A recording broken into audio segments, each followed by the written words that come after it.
শাহজালাল বিমানবন্দরের কার্গো ভিলেজের সাথে বহু ব্যবসায়ীর স্বপ্ন পুড়ে ছাই। আগুন নিভলেও এখনো উঠছে ধোঁয়া।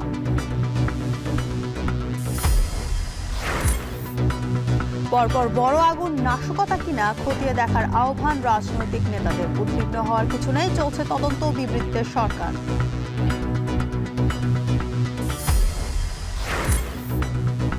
জলবায়ু পরিবর্তনে রাজশাহীর বরেন্দ্র অঞ্চলে বেরোচ্ছে বজ্রপাতের ঝুঁকি। প্রাকৃতিক ভারসাম্য রক্ষায় রোপণ হচ্ছে 1 লাখ তাল গাছ।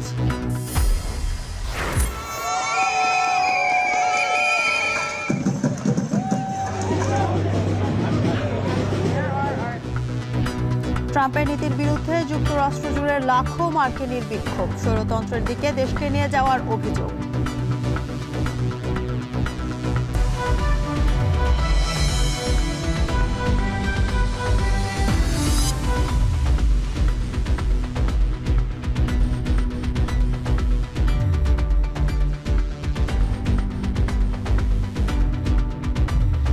স্বাগত এখন বাজারে। পুরো আয়োজনে আপনাদের সঙ্গে আছে আমি জানসিন জুথিকা। ভয়াবহ আগুনে পুড়ে ছাই শাহজালাল আন্তর্জাতিক বিমানবন্দরের কার্গো কমপ্লেক্স। সাথে ছাই হয়েছে বহু ব্যবসায়ীর স্বপ্ন। থমকে গেছে কয়েক হাজার মানুষের প্রবাস যাত্রা। 7 ঘন্টা বিমান ওঠানামা বন্ধ থাকার পর রাত থেকে ফের সচল হয়েছে বিমানবন্দরের কার্যক্রম। তবে কার্গো ভিলেজ থেকে এখনো উঠছে ধোঁয়া। আরও জানাচ্ছেন আজহার লিমন ও রাজু আহমেদ। কে ভেবেছিল কবে বিমানবন্দরের মতো বিশেষ সংরক্ষিত এলাকায় এমন ছোবল দেবে সর্বগ্রাসী আগুন। সিনেমার মতো দেখতে কুণ্ডুলি পাকে উঠছে কালো ধোঁয়া। সাপের মতো পেঁচিয়ে পেঁচিয়ে ছড়িয়ে পড়ছে দমকা বাতাসে। পুড়ে যাচ্ছে আমদানি পণ্য, অফিস, দপ্তর। চোখের সামনেই ছাই হয়ে যাচ্ছে আকাশপথে আমদানি রপ্তানির প্রধান হাব কার্গো ভিলেজের আমদানি টার্মিনাল। এইটা আমাদের কাছে রহস্যজনক বলবো না, কিন্তু এটা না বলেও কিছু বলার নেই। প্রচেষ্টারও তো কম ছিল না। একযোগে আগুন মোকাবেলায় ফায়ার ব্রিগেডের 37 ইউনিট, বিমানবন্দরের নিরাপত্তায় নিয়োজিত বিমান বাহিনীর বিভিন্ন বিভাগের 5 শতাধিক সদস্য, আনসার, বিজিবি, র্যাব, পুলিশের পাশাপাশি সেনাবাহিনীও। কিন্তু সবাই মিলেই এই আগুনকে বাগে আনতে কেটে গেছে 37 ঘন্টা। কিন্তু আগুন জ্বলছিল এর পরেও। চোর পুলিশ খেলার মতো সারা রাত ধরে ফায়ার সার্ভিস এবং আগুনের মধ্যে এক ধরনের প্রতিযোগিতা লক্ষ্য করা গেছে। এখন রাত প্রায় 2টা 12 ঘন্টা পরও দেখতে পাচ্ছি যে এই কার্গো ভিলেজের বিভিন্ন দপ্তর থেকে এখনও দাও দাও আগুন জ্বলছে, যেখানে এখন ফায়ার সার্ভিস পানি নিক্ষেপ করছে। এবং এইভাবে কিছুক্ষণ আগেও যখন পানি নিক্ষেপ করছিল ফায়ার সার্ভিস, তখন আগুন কিছুটা কমে এসেছিল, কিন্তু তারা কাজ বন্ধ রাখার পর আবারও আগুন জ্বলতে শুরু করে। এভাবে এই কুরিয়ার সেকশন থেকে শুরু করে প্রতিটি ইউনিটের বিভিন্ন দপ্তরে রাত অবধি আগুন জ্বলতে দেখা গেছে। সরকারের পক্ষ থেকে অবশ্য জানানো হয় কার্গো ভিলেজের রপ্তানি অংশে আগুনের ছোঁয়া লাগেনি। তবে সকাল অবধি তারা জানাতে পারেনি আমদানি অংশ কতটা পড়েছে। আমদানিকারকদের একজন আহসান পাটোয়ারি মধ্যরাত পেরিয়ে তখনও আশা করছেন আগুন লাগার ঠিক আগ মুহূর্তে খালাস হওয়া তার শিপমেন্ট হয়তো আগুনে পড়েনি।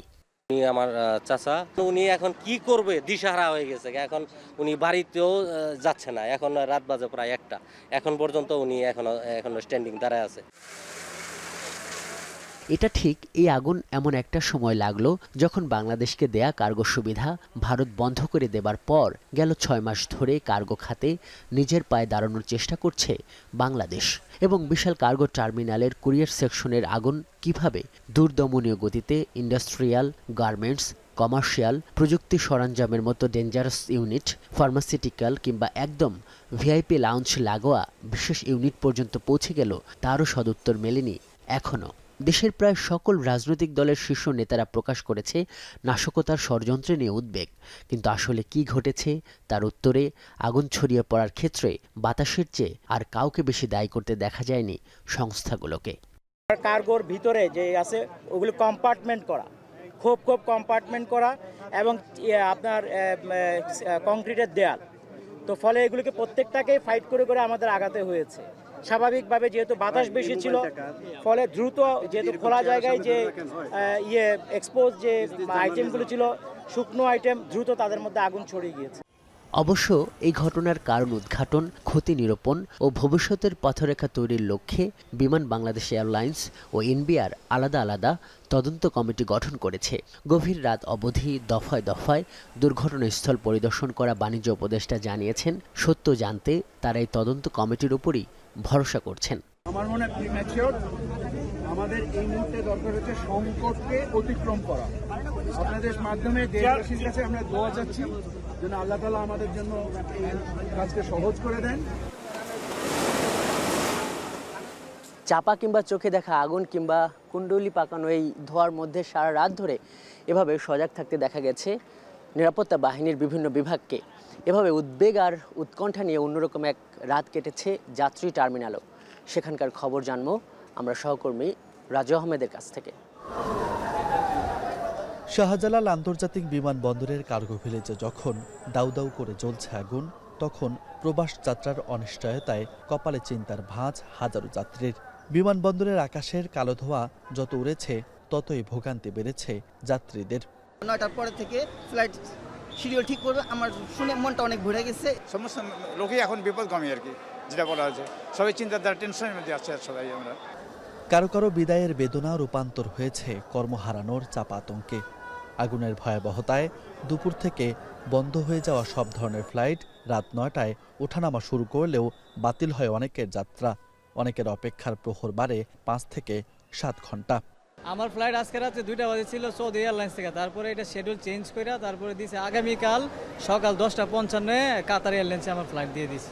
আগুন ধরার কারণে আমাদের ফ্লাইটটা ক্যান্সেল করে দেয়। প্রথমে বলে নাই, অনেকক্ষণ পর আমাদের ঘুরানো কারণের পর আমাদের রাত 11টার সময় বাই করে দেয় আর কি। এদিকে অগ্নিকাণ্ডের দিনের পরের তারিখে যাদের যাত্রা তারাও শঙ্কিত উড়াল নিয়ে। শুধু বিদেশ নয়, দেশে আসতেও ভোগান্তিতে পড়ে অনেকে। ফ্লাইট অগ্নিসংযোগের জন্য মিস হইয়া আবার রাত ভোর 5টায় দিছে। এখন তো আশা করি বিপর্যয়ের মধ্যে আছে। এখন রাত্রে ফ্লাইট কয়টার দিকে হয় তা তো জানা নাই। গেলে বলতে পারবো আর কি কয়টা বাজে ফ্লাইট হবে, কি আসবে বিষয়। আজকে কি ফ্লাইট দিবে না বলতে পারি না এখনো। আগুনের আতঙ্ক আর বিদায়ের বেদনায় এক হয়ে প্রবাস যাত্রার কষ্ট বাড়িয়েছে যাত্রীদের। তবে তাদের প্রত্যাশায় এই ভোগান্তি যেন প্রভাব না ফেলে তাদের কর্মে। শত বাধা পেরিয়ে তারা যেতে চায় বিদেশে, অবদান রাখতে চায় দেশের রেমিটেন্সে। রাজু আহমেদ, এখন, ঢাকা। শাহজালাল বিমানবন্দরের কার্গো ভিলেজের সবশেষ অবস্থা জানাতে বিমানবন্দর থেকে যুক্ত হয়েছেন তানজিলা খান মিম। কার্গো ভিলেজের আগুন পুরোপুরি নির্বাপন হয়েছে কিনা এবং এখন তো ক্ষয়ক্ষতির চিত্র সামনে আসতে শুরু করেছে, সেই বিষয়ে কি তথ্য আছে আপনার কাছে জানাবেন।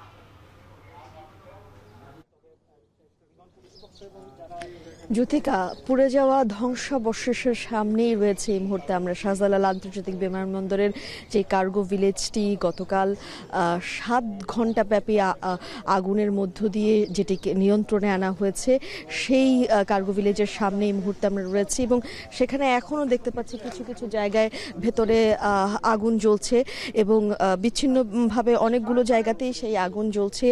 এখনও পর্যন্ত ফায়ার সার্ভিসের ইউনিটগুলো কিন্তু সচেষ্ট আছে, তারা সেই জায়গাগুলোতে পানি ছিটাচ্ছে এবং তারা কিন্তু সর্বোচ্চ চেষ্টা করছে যে কোনোভাবেই যেন সেই আগুন থেকে আবার অন্য কোনো দিকে আগুনের ঘটনা না ঘটে, সেটির জন্যও কিন্তু তারা সকলে মিলে তৎপর রয়েছেন। আসলে বলছিলাম ধ্বংসাবশেষ, এখানে শত শত কোটি টাকার পণ্য রয়েছে ব্যবসায়ীদের, সেই পণ্যগুলো কিন্তু এক নিমেষেই পুড়ে ছাই হয়ে গেছে, পুড়ে ছাই হয়ে গেছে এবং ব্যবসায়ীরা যারা রয়েছেন C&F এজেন্ট আমরা দেখেছি গতকালকে অনেকেই কিন্তু এখানে এসে ভিড় করেছিলেন। ক্ষয়ক্ষতির চিহ্ন আনুষ্ঠানিকভাবে এখনো পর্যন্ত কি পরিমাণ ক্ষয়ক্ষতি হয়েছে সেটি জানানো হয়নি, তবে বিচ্ছিন্নভাবে যে ব্যবসায়ীরা এসেছিলেন C&F এজেন্টরা তারা কিন্তু বিভিন্নভাবে তাদের ব্যক্তিগত যে ক্ষয়ক্ষতির কথা সেটি তুলে ধরেছিলেন গণমাধ্যমে। আর আরেকটা বিষয় একটু বলতে চাই, সেটি হচ্ছে যে আমরা কিন্তু প্রতি বছরই দেখি আসলে বিমানবন্দরের নিরাপত্তার বাধ্যবাধকতার অংশ হিসেবেই এই বিমানবন্দরে অগ্নি নির্বাপন মহড়া হয়। ডামি উড়োজাহাজ তৈরি করে সেটিতে আগুন লাগানোর পর বিমানবন্দরের নিজস্ব যে ফায়ার ইউনিট রয়েছে, অত্যাধুনিক এয়ারপোর্ট ক্রাশ টেন্ডার, তারা ছুটে আসেন, ফায়ার সার্ভিসের কর্মীরা ছোটাছুটি করে আগুন নিভিয়ে তখন বেশ বাহবা কুড়ান। কিন্তু যেখানে প্রতি বছর এরকম মহড়া হয় সেই নিরাপত্তার জায়গাতেও কিভাবে আসলে এইভাবে আগুন লাগে কিংবা এত ভয়াবহ আগুন, সেই সেটি নিয়ে কিন্তু জনমনে একটা প্রশ্ন উঠেছে। আমরা দেখতে পাচ্ছি ফায়ার সার্ভিসের কর্মীরা কিন্তু ক্যামেরা নিয়ে বিভিন্ন ধরনের চিত্র সংগ্রহ করার জন্য ভেতরে ঢুকছে এবং তার মধ্য দিয়ে হয়তো ক্ষয়ক্ষতির যে চিহ্ন কিংবা আনুষ্ঠানিকভাবে আমরা ভেতরে যে ক্ষয়ক্ষতির অবস্থা বাহির থেকে তো দাঁড়িয়ে বোঝাই যাচ্ছে ভেতরের দিকে তাকিয়ে যে সেখানে আর কিছু অবশিষ্ট নেই, কিন্তু তবু সেখানকার যে চিত্র সেগুলো হয়তো আমরা তাদের ছবির মাধ্যমে চিহ্নিত করতে পারবো, কারণ গণমাধ্যম কর্মীরা যারা রয়েছেন তাদেরকে ভেতরে কোনোভাবেই প্রবেশ করতে দেওয়া হচ্ছে না। এখানে সেনা সদস্যরা রয়েছে, আনসার বাহিনীরা রয়েছে, তারা কিন্তু নিরাপত্তা জোরদারে বেশ কাজ করছে।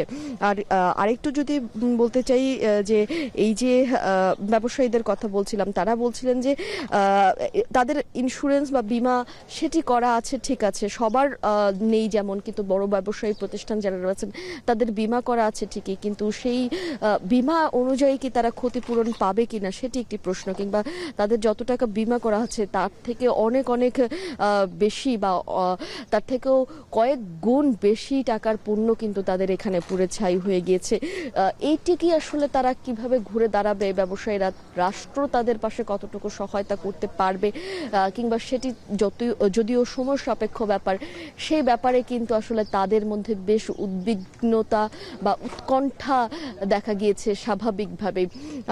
আরেকটি বিষয় কিন্তু আমরা গতকাল থেকেই দেখেছি, এই যে ফায়ার সার্ভিস এসেছেন ঘটনাস্থলে, যখন যে কোনো জায়গায় যখন আগুন লাগে তখন আমরা দেখি সাধারণ যে উদ্বিগ্ন জনতা থাকে তারা আসলে অভিযোগ করেন যে ফায়ার সার্ভিস ঠিক সময় আসেনি। ফায়ার সার্ভিস যদি ঠিক মতো আসতো ঠিক সময় তাহলে আগুন নেভানো সম্ভব হতো, এরকম আসলে সাধারণ মানুষ যারা থাকেন সেখানে উপস্থিত তারা সেই অভিযোগ কিন্তু বরাবরের মতোই করে থাকেন। তো গতকালও এরকম অভিযোগ আমরা শুনেছিলাম, কিন্তু ফায়ার সার্ভিসের পক্ষ থেকে কিন্তু বলা হয়েছে আগুন লেগেছে 2:30 নাগাদ এবং তাদেরকে জানানোও হয়েছে সেটি 2:30 বাজে। তারপর 2:50 কিন্তু তারা সেখানে উপস্থিত হয়েছে এবং এছাড়া বাংলাদেশ বিমান বাহিনী কর্তৃপক্ষ কিন্তু জানিয়েছে 2:15 দিকে এই আগুন লাগে, অর্থাৎ বিমান বাহিনীর যে তথ্য এবং ফায়ার সার্ভিসের যে তথ্য তার মাঝে ফায়ার সার্ভিসের এই ঘটনাস্থলে আসতে 35 মিনিটের মতো সময় লেগেছে। তারপরে এসেই তারা আসলে আগুন নিয়ন্ত্রণে স্বাভাবিকভাবে যে কাজ সেটি করতে কিছুটা বাধা বিঘ্নতা পার করতে হয়েছে, কারণ সেখানে যেহেতু এই পুরো বিমানবন্দর এলাকাটি একটি খোলা জায়গা, সেখানে প্রচুর বাতাস ছিল এবং ভিতরে কিছু রাসায়নিক ছিল, যার কারণে সে দাহ্য পদার্থগুলোর কারণে আগুন দ্রুত ছড়াতে শুরু করে এবং দাহ্য পদার্থ থাকায় সেখানে শুরুতেই আগুন নেভাতে পানি দেওয়া যায়নি, ফোম ব্যবহার করা হয়েছিল। সবকিছু মিলে তাদেরও কাজে কিছুটা বেগ পেতে হয়েছিল বলে তারা তাদের ভাষ্য মতে গণমাধ্যমে কিন্তু জানিয়েছে। যদিও এই ছিল এখন পর্যন্ত আমাদের কাছে সর্বশেষ। সেনা সদস্যরা যারা রয়েছেন তারা গণমাধ্যমকে এখান থেকে সরিয়ে দিচ্ছে। যদি পরবর্তীতে আরো কাছাকাছি যাওয়া সম্ভব হয় এবং ভেতরে ক্ষয়ক্ষতির চিত্র যদি জানানো বা চিত্রায়নের মাধ্যমে দেখানোর সুযোগ হয় তখন আমরা অবশ্যই কিন্তু দর্শকের সামনে সেই চিত্রগুলো তুলে ধরার চেষ্টা করব। জ্যোতিকা। শাহজালাল আন্তর্জাতিক বিমানবন্দরের কার্গো ভিলেজ পুড়ে ছাই, সে বিষয়ে সবশেষ তথ্য জানাচ্ছিলেন সহকর্মী তানজিলা খান মিম। এদিকে মধ্যরাতে শাহজালালে বিমান ওঠানামা শুরু হলেও শিডিউল বিপর্যয় রয়েছে। এ নিয়ে আরও জানাতে যুক্ত হয়েছেন সহকর্মী রাজু আহমেদ। রাজু, বিমানবন্দরের শিডিউল কখন নাগাদ পুরোপুরি স্বাভাবিক হতে পারে, সেখানকার সবশেষ পরিস্থিতি আমাদের জানাবেন।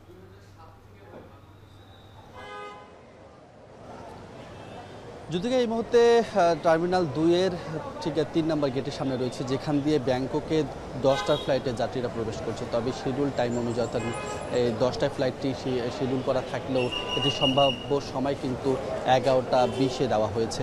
অর্থাৎ এই শুধু এটি নয়, আরও বেশ কিছু ফ্লাইটের শিডিউল কিন্তু এভাবে সম্ভাব্য সময় দিয়ে রাখা হয়েছে।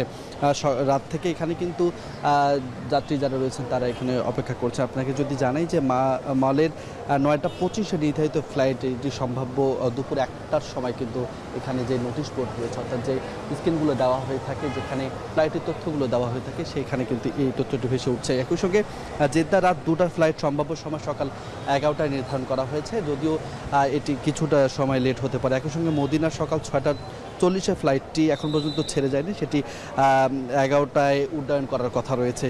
সেই সঙ্গে যদি জানাই, যেমনটি বলছিলাম যে ব্যাংককের যে 10টার ফ্লাইট সেটি 11:20 10-এ ছেড়ে যাওয়ার কথা থাকলেও এখন পর্যন্ত আসলে নিশ্চিত না যদিও সেই ফ্লাইটের যাত্রীরা এখান থেকে প্রবেশ করছে। আমরা বেশ কয়েকজন যাত্রীর সঙ্গে কথা বলেছি, তারা দীর্ঘ সময় এখানে অপেক্ষা করেছেন সকাল থেকে, বিশেষ করে জেদ্দা, মদিনা এবং ব্যাংকক, সেই সঙ্গে মালদ্বীপের বেশ কিছু যাত্রীর সঙ্গে আমাদের কথা হয়েছে। তারা যেমনটা বলছেন যে দীর্ঘ সময় তারা এখানে অপেক্ষা করছেন। সেই সঙ্গে তাদের মধ্যে গতকাল থেকে একটা শঙ্কা ছিল যে এই অগ্নিকাণ্ডের পরেই আসলে তাদের এই ফ্লাইটটি যাত্রা করতে পারবে কিনা, বিশেষ করে যারা আসলে কর্মক্ষেত্রে যোগ দিবেন, বিভিন্ন কর্মক্ষেত্রে যোগ দিবেন, তাদের মধ্যে কিন্তু বেশ শঙ্কা কাজ করেছে। তারা বলছেন যে এই অগ্নিকাণ্ডের ঘটনার পরে শিডিউল বিপর্যয়ের যে পরিস্থিতি, সেই পরিস্থিতিতেই তাদের কর্মক্ষেত্রে মূলত এটি কতটা প্রভাব ফেলবে এমনটি তারা শঙ্কা প্রকাশ করছেন।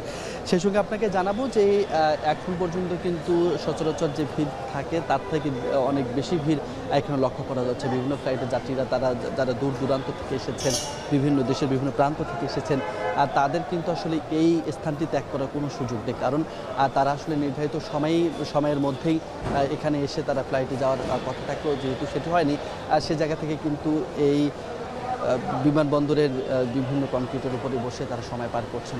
অনেকের চোখে মুখে হতাশার ছাপও আমরা দেখেছি। বেশ কয়েকজন স্বজনের সঙ্গে কথা বলেছি, তাদের যে স্বজনরা রয়েছে তারা ভেতরে প্রবেশ করলেও কিন্তু তারা এখন পর্যন্ত ফ্লাইট উঠতে পারেনি, এমন তথ্য কিন্তু তারা জানাচ্ছেন। ফলে শিডিউল বিপর্যয় কখন নাগাদ শেষ হবে এই তথ্যটি এখন পর্যন্ত আমাদের হাতে আসেনি। আমরা ভেতরে গিয়ে কথা বলার চেষ্টা করেছি। ফ্লাইট ম্যানেজমেন্টের যারা রয়েছেন তাদের অফিস টাইম শুরু হবে সকাল 9টায় এবং 9টার পরে এসে মূলত তারা এই ফ্লাইট ম্যানেজমেন্টের বাকি যে কার্যক্রম কখন নাগাদ আসলে এই শিডিউলটা তারা ঠিক করতে পারবেন, এই বিষয়গুলো নিয়ে কাজ করবেন বলে কিন্তু প্রাথমিকভাবে এখানকার দায়িত্বরত যারা রয়েছেন তারা আমাদেরকে জানিয়েছেন। যেহেতু এখন পর্যন্ত ফ্লাইট ম্যানেজমেন্টের দায়িত্বরতরা প্রবেশ করেনি, সকাল 9টায় তাদের অফিস শুরু হবে, তারা আসলেই মূলত এই যে শিডিউল বিপর্যয় সহ অন্যান্য আনুষঙ্গিক বিষয়গুলো রয়েছে সেগুলো নিয়ে কাজ করবেন, তারপরে মূলত জানা যাবে। যদিও এই ছিল আমার কাছে সবশেষ। শাহজালাল আন্তর্জাতিক বিমানবন্দর থেকে যাত্রীদের দুর্ভোগের খবর জানাচ্ছিলেন সহকর্মী রাজু আহমেদ। এদিকে হযরত শাহজালাল আন্তর্জাতিক বিমানবন্দরের কার্গো ভিলেজে অগ্নিকাণ্ডের ঘটনার প্রভাবে অচল অবস্থা দেখা দেয় দেশের বিভিন্ন বিমানবন্দরে। তবে শাহজালালের কার্যক্রম শুরু হওয়ার পর অভ্যন্তরীণ বিমানবন্দরগুলোর কার্যক্রমও ধীরে ধীরে স্বাভাবিক হয়। বিস্তারিত প্রতিবেদনে। হযরত শাহজালাল আন্তর্জাতিক বিমানবন্দরের কার্গো ভিলেজে অগ্নিকাণ্ডের ঘটনায় 8টি ফ্লাইট ঢাকায় নামতে না পেরে চট্টগ্রাম শাহ আমানত বিমানবন্দরে অবতরণ করে। পাশাপাশি আটকা পড়ে ঢাকাগামী 4টি ফ্লাইট। 8টির মধ্যে 2টি চট্টগ্রাম থেকে ঢাকামুখী অভ্যন্তরীণ ফ্লাইট। এরপর 6টির মধ্যে একটি ব্যাংকক থেকে আর একটি মধ্যপ্রাচ্য থেকে ঢাকায় অবতরণ করার কথা ছিল। এসব ফ্লাইটের প্রায় 1300 যাত্রী প্রথমে রানওয়েতে, তারপর ওয়েটিং লাউঞ্জে দীর্ঘক্ষণ অপেক্ষা করে। এছাড়া অভ্যন্তরীণ ফ্লাইটে সময় মতো ঢাকায় যেতে না পেরে টিকিট বাতিল করেন কেউ বা অপেক্ষা করেন 7 থেকে 8 ঘন্টা। এর মধ্যে যেসব ফ্লাইট ঢাকা হয়ে দুবাই যাওয়ার কথা ছিল সেসবের কয়েকটি শিডিউল দেয়া হয়েছে কয়েকদিন পর। দীর্ঘ অপেক্ষার শেষ হয় রাত 9টার পরে। শাহজালালে আগুন নিয়ন্ত্রণ এলে শুরু হয় আটকে পড়া ফ্লাইটগুলোর উড্ডয়ন। তবে অনেকে টিকিট বাতিল করায় রিফান্ড পেতে দুর্ভোগে পড়েন। 10টার দিকে ছিল, 10টাতে আবার প্রথমে ওরা বলছে যে ফ্লাইট হবে না, পরে এখন ফোন করছে এখান থেকে ফ্লাইট হয়েছে, এই যে এয়ারপোর্ট এখন ঢুকতেছে আর কি। এখন ক্যান্সেল হয়ে গেছে, বাড়ি চলে যাচ্ছে আর কি। দুপুর 2টা বাজে ঢাকায় মানে যাইয়া দেখি মানে শেষ, আর বিমান নামতে পারে নাই, ডাইরেক্ট আবার ব্যাক আইছি এখানে। এদিকে সিলেট ওসমানী আন্তর্জাতিক বিমানবন্দরে অচল অবস্থা দেখা দিলেও রাত 9টা 22 মিনিটে নভোএয়ারের একটি ফ্লাইট ঢাকার উদ্দেশ্যে সিলেট বিমানবন্দর ছেড়ে যায়। এছাড়া সিঙ্গাপুর ও রিয়াদ থেকে আসা 2টি ফ্লাইট জরুরি অবতরণ করে। রাত 10টার পরপর ফ্লাইট 2টি ঢাকার উদ্দেশ্যে ছেড়ে যায়। পাশাপাশি একে একে ঢাকার উদ্দেশ্যে উড়াল দেয় অভ্যন্তরীণ ফ্লাইটগুলোও। এর আগে বিকেল ও সন্ধ্যায় সিলেট ওসমানী আন্তর্জাতিক বিমানবন্দরে জরুরি অবতরণ করে রিয়াদ থেকে আসা বাংলাদেশ বিমান, সিঙ্গাপুর ও মালে থেকে আসা আন্তর্জাতিক 3টি ফ্লাইট। এছাড়া শাহজালাল আন্তর্জাতিক বিমানবন্দরে আগুনের ঘটনায় সৈয়দপুর বিমানবন্দরে দুপুরের পর আর কোনো বিমান আসেনি। 6 ঘন্টা পর রাত 9টা 9 মিনিটে ঢাকার উদ্দেশ্যে ছেড়ে যায় একটি ফ্লাইট। ফ্লাইট ছিল 6টায় সন্ধ্যা, আমরা ওখান থেকে রওনা দিয়েছি 10:15টায়।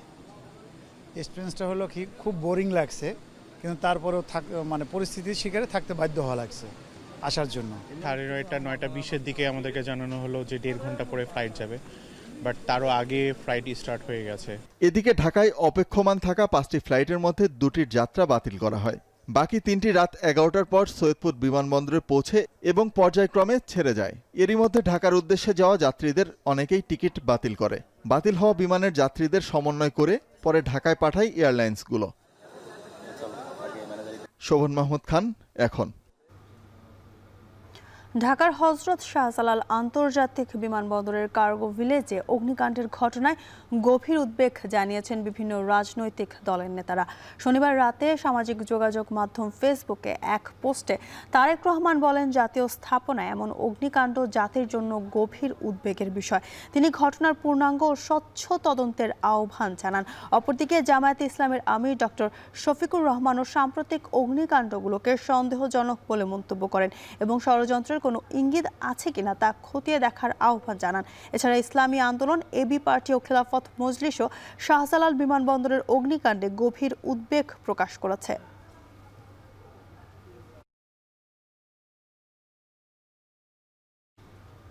এদিকে সাম্প্রতিক কয়েকটি আগুনের ঘটনা গভীরভাবে তদন্ত চলছে উল্লেখ করে প্রধান উপদেষ্টা ডক্টর মোহাম্মদ ইউনূস বলেছেন, নাশকতা বা অগ্নিসংযোগের কোনো বিশ্বাসযোগ্য প্রমাণ পাওয়া গেলে তাৎক্ষণিক ও দৃঢ় পদক্ষেপ নেবে সরকার। সন্ধ্যায় প্রধান উপদেষ্টার প্রেস উইং থেকে এক বিবৃতিতে এই কথা জানানো হয়। এতে বলা হয়, কোনো অপরাধমূলক কর্মকাণ্ড বা উস্কানির মাধ্যমে জনজীবন ও রাজনৈতিক প্রক্রিয়াকে বিঘ্নিত করার সুযোগ দেওয়া হবে না। দেশের বিভিন্ন স্থানে সাম্প্রতিক সংগঠিত হওয়া একাধিক অগ্নিকাণ্ডের ঘটনায় জনমনে যে উদ্বেগ সৃষ্টি হয়েছে জানিয়ে বলা হয়, নিরাপত্তা সংস্থাগুলো প্রতিটি ঘটনা গভীরভাবে তদন্ত করছে এবং মানুষের জীবন ও সম্পদ সুরক্ষায় সর্বোচ্চ সতর্কতা অবলম্বন করছে। বাংলাদেশ অতীতেও বহু কঠিন সময় অতিক্রম করেছে। ঐক্য, সংযম ও দৃঢ় সংকল্প নিয়ে আমাদের গণতন্ত্রের উত্তরণের পথে যে কোনো হুমকি মোকাবেলা করা হবে বলে জানানো হয় বিবৃতিতে। পথ হারিয়েছে ঋতুচক্র, বর্ষার জল গুলিয়েছে শরৎ, হেমন্ত আর শীতের ঘর।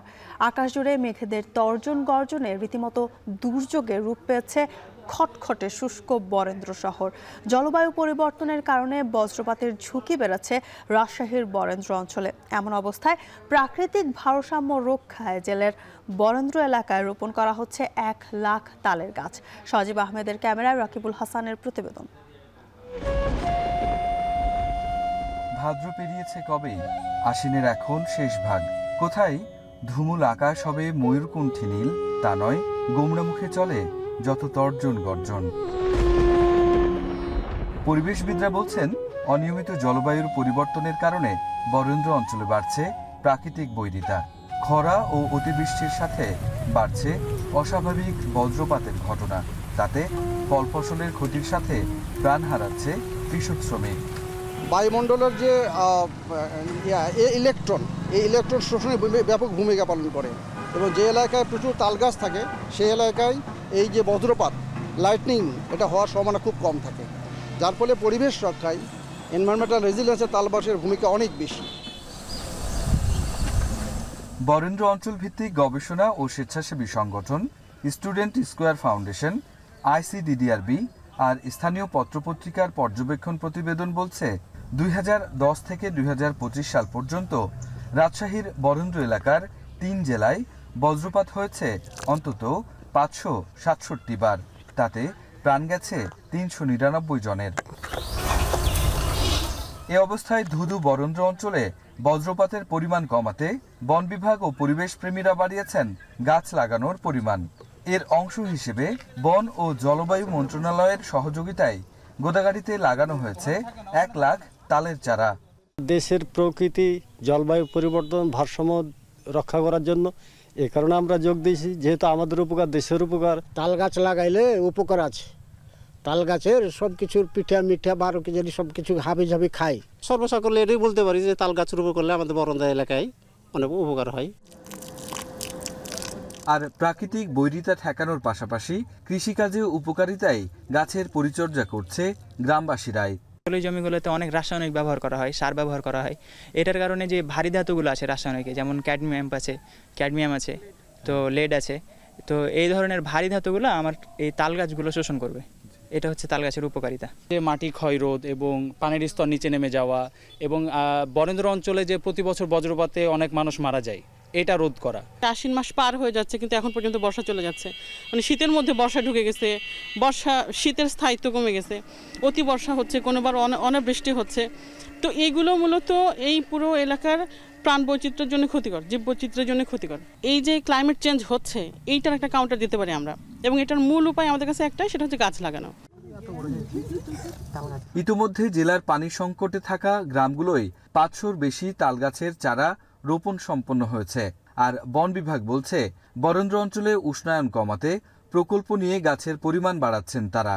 রাস্তার ধারে যদি লাগানো হয় তাহলে এটা বহুমুখী উপকার। এর ভিতরে একটা উপকার হচ্ছে যে আপনার ধরেন শক্তভাবে মাটিকে ধরে রাখে, জায়গা বেশি নেয় না। আমরা আশা করতেছি যে সমস্ত তালের চারা রোপণ করা হয়েছে এবং ভবিষ্যতে আমরা হয়তো এই ধরনের উদ্যোগ আমাদের অব্যাহত থাকবে। এছাড়া বন বিভাগ জানিয়েছে সামাজিক বনায়নের আওতায় চরাঞ্চলে 1 লাখ আর বরেন্দ্র এলাকায় তালবীজ লাগানো হয়েছে 50,000-এর বেশি। রাকিবুল হাসান, এখন রাজশাহী। মেহেরপুরে টানা কয়েক সপ্তাহ ধরেই মাছের চড়া বাজার। সপ্তাহের ব্যবধানে সব ধরনের মাছের দাম বেড়েছে কেজিতে 20 থেকে 50 টাকা। দেশীয় প্রজাতির মাছের পাশাপাশি দাম বেড়েছে চাষের মাছেরও। মেহেরপুরের মৎস্য আড়ত থেকে মাছের দরদাম জানাতে যুক্ত হচ্ছেন মুজাহিদ আল মুন্না। মুন্না, মাছের দরদাম সম্পর্কে আমাদের বিস্তারিত জানাবেন। জ্যোতিকা, প্রথমে জানিয়ে রাখি মেহেরপুরে সপ্তাহের ব্যবধানে সব ধরনের মাছের দাম বেড়েছে কেজিতে 20 থেকে 50 টাকা পর্যন্ত। আমি যদি আজকের দামের কথা বলি, আজ কিন্তু সব ধরনের মাছের বাজারই চড়া। আমি আজ কয়েকটা মাছের আড়ত ঘুরেছি এবং আড়তদারদের সাথে কথা বলেছি। তারা আমাকে জানিয়েছে মাছের আমদানি কিন্তু তুলনামূলক কম, সরবরাহ তুলনামূলক কম, যার ফলেই কিন্তু মাছ দাম বেশি। আজ প্রতি কেজি রুই মাছ যেটি বড় সাইজ সেটি কিন্তু 400 টাকা পর্যন্ত বিক্রি হবে খুচরা, যেটি আড়তেই বিক্রি হচ্ছে 370 থেকে 350 টাকা বা 370 টাকা পর্যন্ত। এছাড়াও মাঝারি সাইজের যে রুই মাছটি সেটিও কিন্তু 280 টাকা করে বিক্রি হচ্ছে। অর্থাৎ একেবারে ছোট যে রুই মাছটি সেটি গত সপ্তাহেও কিন্তু আড়তে বিক্রি হয়েছে 160 টাকা করে, সেটি কিন্তু আজ 200 টাকা পর্যন্ত বিক্রি হচ্ছে। এছাড়াও গ্লাস কাপ, সিলভার কাপ সব ধরনের মাছের দামই কিন্তু ঊর্ধ্বমুখী। আবার আমি যদি পাঙাশ মাছের কথা বলি, এটি কিন্তু গরিবের মাছ হিসেবে পরিচিত এবং যারা নিম্ন আয়ের মানুষ তারা কিন্তু পাঙাশ মাছ এবং সিলভার কাপ মাছ এই দুটি মাছই বেশি কিনে। আজ কিন্তু পাঙাশ মাছের দামও কিন্তু অনেকটাই চড়া, অর্থাৎ গত সপ্তাহে চাইতে কেজিতে প্রায় 20 টাকা করে বেড়ে প্রতি কেজি বড় সাইজের যে পাঙাশ মাছ সেটি বিক্রি হচ্ছে 220 টাকা করে, এবং ছোট সাইজ যেগুলো সেটিও কিন্তু 150 টাকা করে বিক্রি হচ্ছে আড়তে। অর্থাৎ এটা কিন্তু আরো 20 থেকে 30 টাকা করে বাড়বে বাজারে গেলে। এছাড়াও দেশীয় প্রজাতির সব ধরনের মাছের দাম কিন্তু আজকে চড়া। প্রতি কেজি ট্যাংরা মাছ বিক্রি হচ্ছে 800 থেকে 850 টাকা করে। এছাড়া পাকাল তুরা 700 থেকে 750 টাকা, পুঁটি 400 টাকা, ময়া 400 টাকা করে বিক্রি হচ্ছে। জ্যোতিকা, এই ছিল আমার কাছে মেহেরপুরের মাছ বাজারের সর্বশেষ পরিস্থিতি। জ্যোতিকা, মেহেরপুর থেকে মাছ বাজারের খবর জানাতে যুক্ত ছিলেন সহকর্মী মুজাহিদ আল মুন্না। সুপারির জমজমাট হাট বসে ঝালকাঠি ও পিরোজপুরে। বিক্রেতার হাক ডাক আর ক্রেতাদের ভিড়ে মুখরিত হয়ে ওঠে লেবুবুনিয়া ও কাউখালীর সুপারির হাট। এবার দাম কিছুটা কম হলেও ভালো ফলনে সন্তুষ্ট চাষিরা, ফলে দিন দিন জেলায় সুপারির চাষে আগ্রহ বাড়ছে। আলামিন তালুকদারের প্রতিবেদনে দেখুন বিস্তারিত। আবহাওয়া অনুকূলে থাকায় এবার ঝালকাঠি ও পিরোজপুরে সুপারির ভালো ফলন হয়েছে। প্রতি কুড়ি বা 110টি সুপারি বিক্রি হচ্ছে 300 থেকে 400 টাকায়। দাম কিছুটা কম হলেও ভালো ফলনে সন্তুষ্ট চাষিরা। ঝালকাঠির লেবুবুনিয়া ও পিরোজপুরের কাউখালী সহ দুই জেলার বিভিন্ন হাটে প্রতিদিন প্রায় 4 থেকে 5 কোটি টাকার সুপারি বেচাকেনা হয়। এখানকার উৎপাদিত সুপারি স্থানীয় চাহিদা মিটিয়ে দেশের বিভিন্ন অঞ্চলে সরবরাহ করা হয়। চাষিরা বলছেন, অন্যান্য ফসলের তুলনায় সুপারি চাষে ঝুঁকি ও উৎপাদন খরচ কম, রোগবালাই বা পোকামাকড়ের আক্রমণ কম থাকায় সুপারি চাষে তাদের আগ্রহ বাড়ছে দিন দিন। এবার উৎপাদন ভালো হওয়ায় এবার সুপারি আমরা কম দামে কিনতে পারতেছি এবং আমরা ভালো লাভের আশা করতে পারতেছি। দাম ভালো আছিল, এখন একটু অনেক কম, বেশি ফলন হয়েছে এবং একটু সুপারির দাম কম, আমরা আশা করি আর একটু বাড়বে। কৃষি কর্মকর্তা জানান, এবার আবহাওয়া অনুকূলে থাকায় সুপারির ফলন হয়েছে ভালো। বাজার দর স্থিতিশীল থাকলে চাষিরা আরও লাভবান হবেন। আমরা চেষ্টা করছি কৃষি সম্প্রসারণ দপ্তর থেকে যে আমরা এই সুপারির যেন পরিকল্পিত চাষাবাদ এবং এই অর্থনীতিতে এটি যেন আরও গুরুত্বপূর্ণ ভূমিকা পালন করতে পারে সেভাবে চাষাবাদ করার জন্য কৃষকদের উদ্বুদ্ধ করছি। আশা করি ভবিষ্যতেও সুপারি চাষে ভালো ফলাফল পাবে। ফলন ভালো হওয়ায় দুই জেলায় প্রায় 450 কোটি টাকারও বেশি সুপারি বেচাকেনা হবে বলে আশা সংশ্লিষ্টদের। আল আমিন তালুকদার, এখন ঝালকাঠি। যশোরে এবারে আখের ভালো ফলন হয়েছে। আগাম আখ কেটে বিক্রি করছেন চাষিরা। দাম ভালো পাওয়ায় খুশিও তারা। সংশ্লিষ্টরা বলছেন অনুকূল আবহাওয়া এবং রোগবালাই ও পোকামাকড়ের আক্রমণ কম থাকায় আখের ভালো ফলন হয়েছে। রিপন হোসেনের প্রতিবেদন, ছবি তুলেছেন এনামুল হক।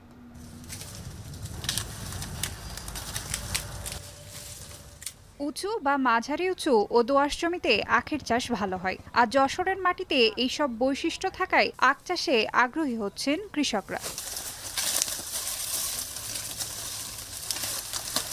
যশোরের বাঘারপাড়া উপজেলার দাঁতপুর গ্রামের কৃষক রতন দেবনাথ এবছর 13 শতক জমিতে আখ চাষ করেছেন তিনি, যেখানে খরচ হয়েছে 40 থেকে 50 হাজার টাকা। আর সেই আখ বিক্রি করেছেন 2 লাখ টাকায়। শুধু রতন নয়, আখ চাষে লাভবান হচ্ছেন জেলার অন্যান্য কৃষকরাও। টোটালি ওই সাথী ফসলে আমাদের মনে করেন যে এই আখের যে খরচের টাকাটা এটা উঠে যায়। এই বাইলে দোআঁশ মাটির জন্য আখটা মিষ্টি হয়, এই মাখটা আটটা লাম্ব হয়, একটু লাল জুতির হয়। 15 কাঠা চাষ করেছি, আমার খরচ ওই 40-35 এইভাবে। আখের চাষটা হচ্ছে লাভজনক চাষ, মূলা কপি করা যায় আখের ফিলি পরে।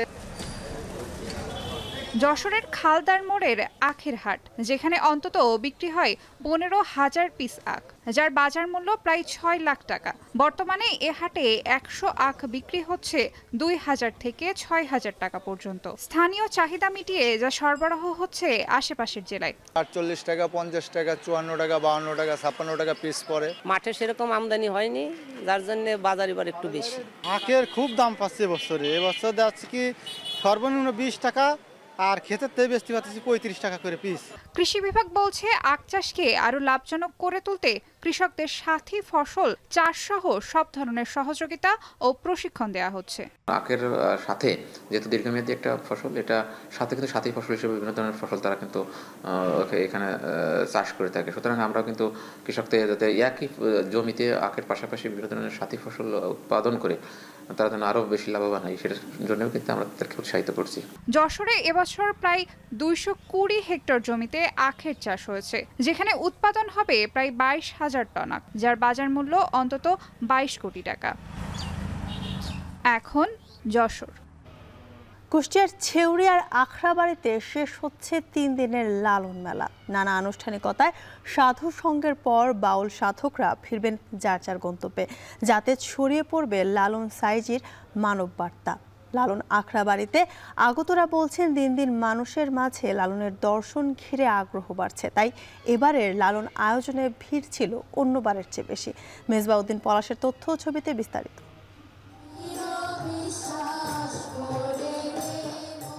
আধ্যাত্মিক সাধক বাউল সম্রাট ফকির লালন শাহের 135তম তিরোধান দিবস ঘিরে এবারই প্রথম জাতীয়ভাবে আয়োজিত হয় সাধুসঙ্গের আয়োজন।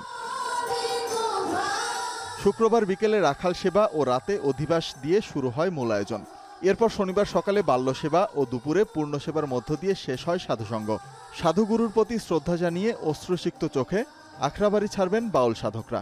তবে বিদায়বেলায় আবারও মিলিত হওয়ার আশা লালন ভক্তদের। লালন সাইজির যে তত্ত্ব, যে দর্শন, যে রূপরেখা রেখে গিয়েছেন তার শিষ্য প্রশিষ্যদের মাঝে, তা এখনো প্রতীয়মান। মানুষ সূক্ষ্ম জ্ঞানকে খুঁজছে, তাই মানুষ যেখানে সত্য পাবে, সত্যের সন্ধান পাবে, সেখানে অবশ্যই মানুষের বীর জমবেই। অনুষ্ঠান শেষে যখন এখান থেকে ফিরে যাই, তখন এই যে সুখ বা স্বস্তি, এটা ছেড়ে আমি যে যাচ্ছি, অত্যন্ত কষ্ট লাগে। আমরা যাই এটা একটা প্রেম, সাম্য, ভ্রাতৃত্ববোধ, এটা আমরা সমাজে, রাষ্ট্রের সকল ক্ষেত্রে প্রচার করতে চাই। দর্শনার্থীরা বলছেন দিন দিন লালনের অহিংস মানবতাবাদী দর্শন ছড়িয়ে পড়ছে বিশ্বময়। আগ্রহ বাড়ছে লালনের গান, বাণী ও সাধুগুরুদের জীবনাচরণ নিয়ে। এখানে এসে আমার অনেক ভালো লাগছে। আমি এখানে প্রথমবার আসছি। অনেক জায়গায় মানুষ গান করতেছে, ঘুরে ঘুরে দেখতেছি, ভালো লাগতেছে, সে খুব আনন্দ লাগতেছে এবং ভালো লাগতেছে। এত মানুষের সঙ্গম মানে বলার বাহিরে। একটু ভিড় হবে, এই কারণে আমরা 2 দিন আগেই এসেছি, অবস্থান করছি। সেখানে পাশে মেলা আছে, মেলা দেখছি, গতকালকেও গান শুনছি। 1297 বঙ্গাব্দের পহেলা কার্তিক দেহত্যাগ করেন ফকির লালন সাইজি। সেই থেকে প্রতি বছর তার তিরোধান দিবস ঘিরে ভক্ত অনুসারীরা পালন করে সাধুসঙ্গ ও লালন স্মরণোৎসব। এখন কুষ্টিয়া। ওমানে মর্মান্তিক সড়ক দুর্ঘটনায় নিহত 8 বাংলাদেশির মরদেহ চট্টগ্রাম এসেছে। শনিবার রাতে শাহ আমানত বিমানবন্দরে বাংলাদেশ বিমানের একটি ফ্লাইটে তাদের মরদেহ আনা হয়। এদের মধ্যে 7 জনের মরদেহ যাবে চট্টগ্রামের সন্দ্বীপে আর 1 জনের রাউজানে। 8 অক্টোবর বাংলাদেশ সময় বিকেল 4টার দিকে ওমানের দুখুম সিদ্দা এলাকায় দুর্ঘটনার সন্দ্বীপের 7 প্রবাসী সহ 8 বাংলাদেশি নিহত হন।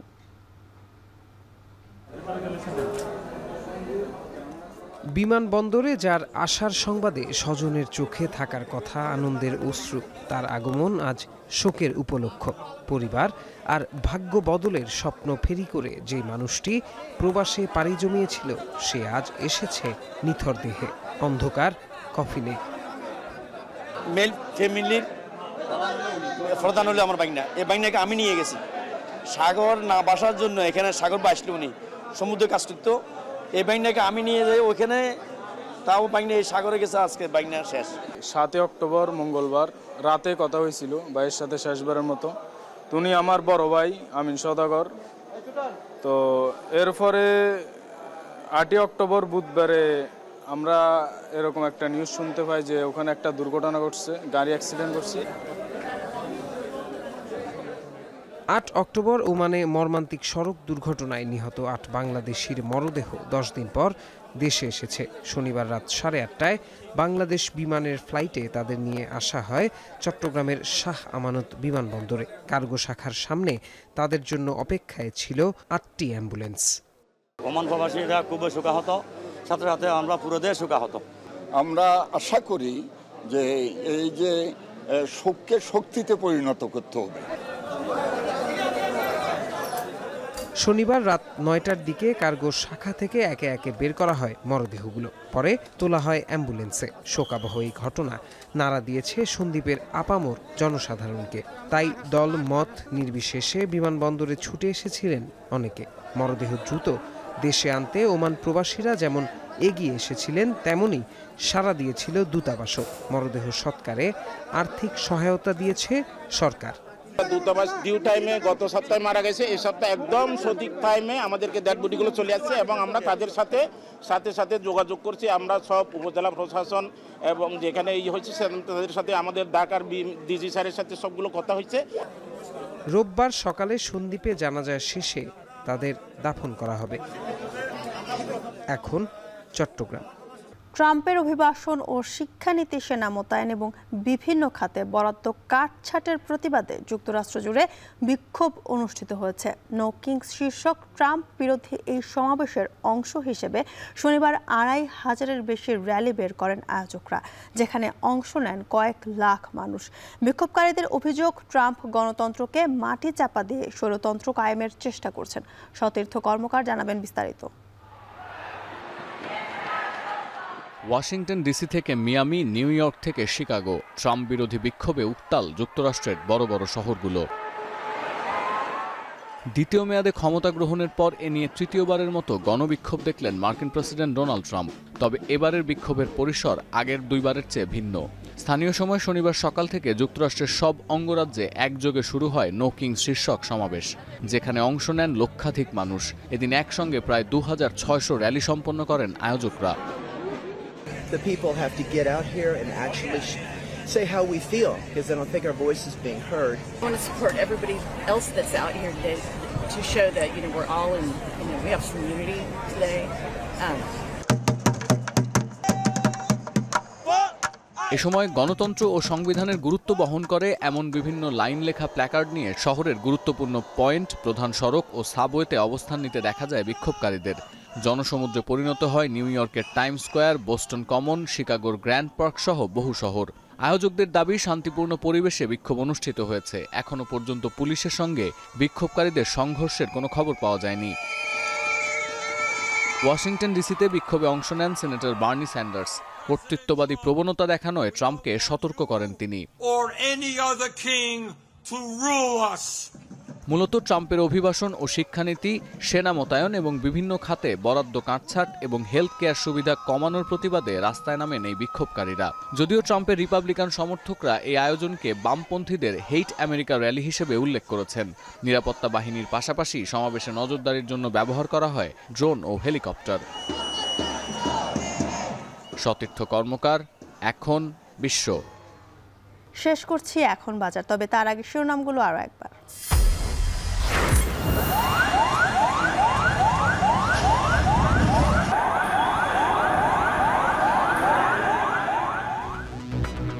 শাহজালাল বিমানবন্দরের কার্গো ভিলেজের সাথে বহু ব্যবসায়ীর স্বপ্ন পুড়ে ছাই। আগুন নিভলেও এখনো উঠছে ধোঁয়া।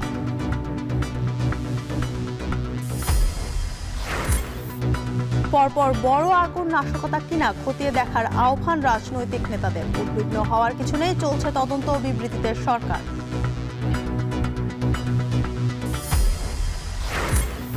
জলবায়ু পরিবর্তনে রাজশাহীর বরেন্দ্র অঞ্চলে বেড়েছে বজ্রপাতের ঝুঁকি। প্রাকৃতিক ভারসাম্য রক্ষায় রোপণ হচ্ছে 1 লাখ তাল গাছ।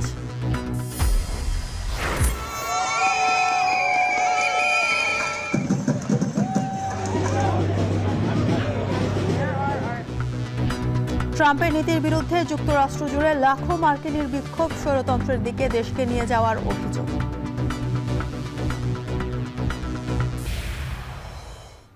এই ছিল এখন বাজারে। এখন টেলিভিশন ওয়েবসাইটে দেখতে ভিজিট করুন www.এখন.tv। এছাড়া এখন টেলিভিশন ফেসবুকে দেখতে ভিজিট করুন facebook.com/tv.এখন এবং ইউটিউবে দেখতে ভিজিট করুন youtube.com/c/এখন tv।